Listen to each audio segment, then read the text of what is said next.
নমস্কার, আপনাদের edu career চ্যানেলে স্বাগত জানাই। আজকের আমাদের টপিক হচ্ছে IQ city medical college and hospital, যেখানে MBBS, nursing, pharmacy, paramedical course পড়ানো হয়। এখানে এমবিবিএসের জন্য 150 সিট ইনটেক করা আছে। 100টা হচ্ছে ম্যানেজমেন্ট কোটা, 50টা হচ্ছে স্টেট কোটার সিট। নার্সিংয়ের যদি বলি সেরকমই GNM, BSc both 120 seat intake করা আছে, 60-60 করে। সেরকম ফার্মাসি এবং হচ্ছে প্যারামেডিক্যালেও 60-60 করে সিট ইনটেক করা আছে। এই কলেজে আপনাদের পেশেন্ট ফ্লো এবং হচ্ছে ক্যাম্পাস 50 একর ক্যাম্পাস এবং হচ্ছে আলট্রা মডার্ন এক্সপেন্সিভ ইনফ্রাস্ট্রাকচার আছে।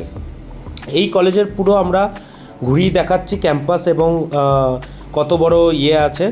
আর আপনাদের যদি কোনো ফিস ডিটেলস বা কোর্স সংক্রান্ত কোনো আপনাদের তথ্য লেগে থাকে বা কোন কোর্সের জন্য কোনো এন্ট্রান্স কী দিতে হবে কোন টাইমে, সেই ডিটেলস তথ্য কোনো কিছু আপনাদের জানার থাকলে আমাদের স্ক্রিনে হেল্পলাইন নাম্বার দেওয়া আছে, সেই নাম্বারে আমাদের যোগাযোগ করে নিতে পারেন। এডু কেরিয়ার টিম আপনাদেরকে সব দিক থেকে হেল্প করবে। ভিডিওটা ভালো লেগে থাকলে লাইক, সাবস্ক্রাইব, ফলো করবেন। ভিডিওটা এন্ড অবধি দেখুন।